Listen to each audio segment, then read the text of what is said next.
the issues of violence and terror. We have very good signals and a very good language together between the leaderships in the two countries.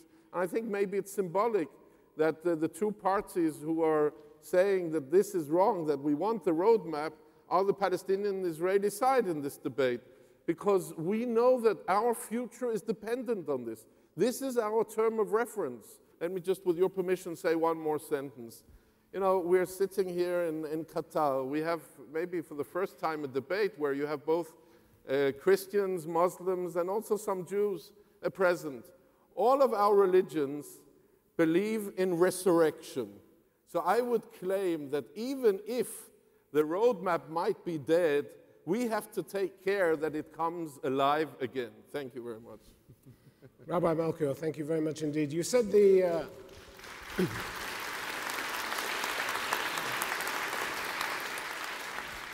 You said the roadmap was accepted by the Israeli government. It was accepted with 14 reservations, which sort of invalidates the acceptance, doesn't it, right from the start? Well, as you very well know, just as the Palestinians have some political turmoil, we once in a while have in Israel also some political turmoil.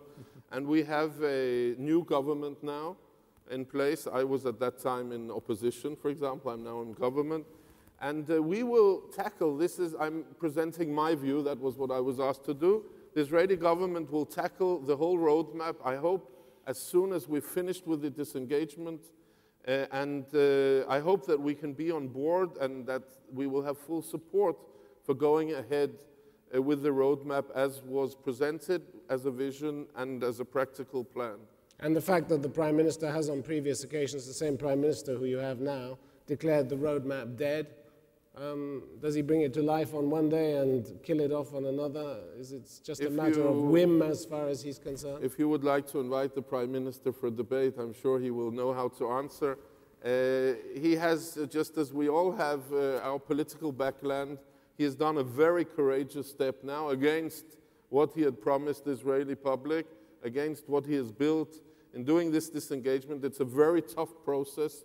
I think we have to go through this process, start something which really puts us on the roadmap. And then we will have to take our internal debates, and I hope that we will have Sharon in place to be the one who brings Israel to peace and brings the Palestinian state, makes it happen. And if not, then I hope we will choose another and better leader. If you have political goodwill, you don't need a roadmap, do you?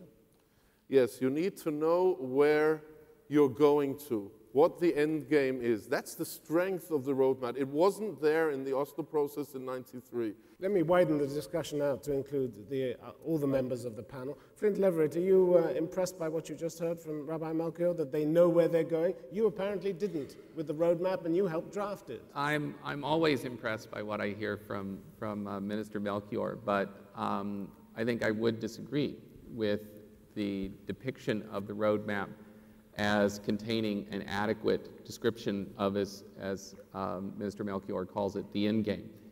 It is true, it takes it a step further than Oslo. It makes it clear that we are aiming at a two-state solution, two states, Israel and Palestine, living side by side in peace and security, but it says virtually nothing about the bases on which those two states will be established. Ghassan Khatib, it's not going to do what you think it's going to do. That's his contention. Well, the roadmap says literally that it should end by, it should lead into ending the occupation that started in 1967. And this is the most explicit sentence that one can come up with to indicate the borders of the two states. Rabbi Melchior, you wanted to come in. I just wanted to say to my friend Flynt that I think that you're making a mistake in saying that just because a document isn't perfect from your perspective, it could have been even better, then that means it's dead.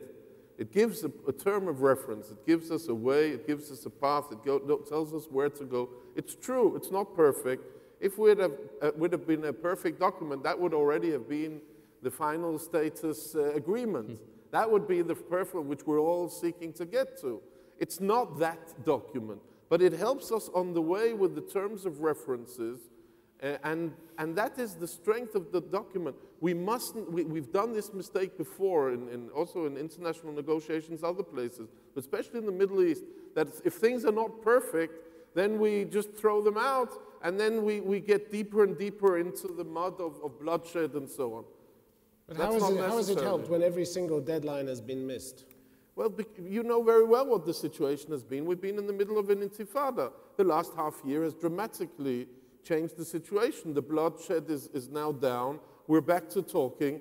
We're in a whole new situation. There's back to settlement expansion as well. We're back to settlement withdrawal. You're absolutely right. But we've seen settlement expansion in other settlements. For the first time, Israel is now under Sharon, who you know how difficult this is for his purpose.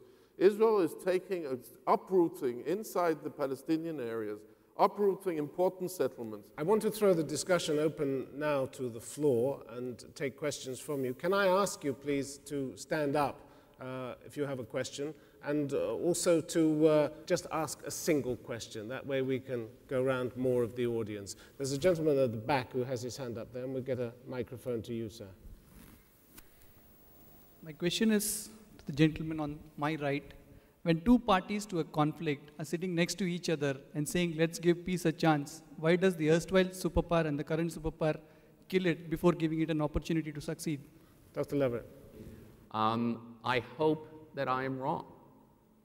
And I hope that the process we are embarked on right now will take us to a resolution of this conflict that has gone on for far too long and cost far too many lives.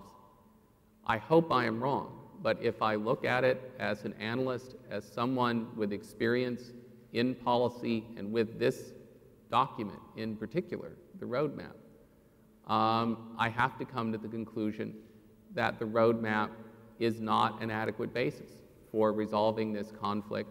And I worry, as I said, that down the road, we will reach a point where expectations about the political process surrounding final status issues will prove to be so different on the Israeli side and on the Arab side, Arab and the side of the international community, that this process will break down once again. Alastair Crooke, I know you want to come in here. It is a good question, though, isn't it? Why is it for the outside powers to take away something that the parties on the ground believe is actually in their interests or seek to denigrate? I think it's very difficult for those arguing in favor of the motion to show that we are as much interested in a solution, and it's actually the solution that we're looking for, more than the process, that is important. And I think what you heard from our colleagues here is actually something that is quite dangerous. Quite dangerous because they say, look, we know it's imperfect, it doesn't really work, it doesn't fulfill its needs exactly, but we need to just go on with it. Both sides know it is deeply flawed. There are elements of it, and they know they won't work. I remember asking George Tenet at one point why it was included in the security provisions the disarmament of the factions when he knew perfectly well that this was not practical for the Palestinian Authority to undertake. And he said, well, the politicians wanted it. They would like it in the process. Both sides know it's flawed, and what this risks is actually raising expectations yet again, only to have them crash further, and the possibility of further divisions amongst Palestinian groups. All right, let's take another question. Let me take someone from the student population. My question is directed to Mr. Leverett and Mr. Khatib. I would like to know what is the difference between this framework for peace, this roadmap for peace, and the other roadmaps for peace? Mr. Melchior mentioned Oslo, for example. You mentioned the flaws of them. What is the difference between the flaws of this one in the implementation process and the flaws of the previous ones? How can we implement this one if we haven't been able to implement those before? I think that your question is essentially confirming my line of argument about the roadmap. That's why I'd give it over to Mr. Khatib quickly. Okay, that's fine. I mean, my point is that this framework is not going to work significantly better than Oslo worked or than previous frameworks? I believe that the roadmap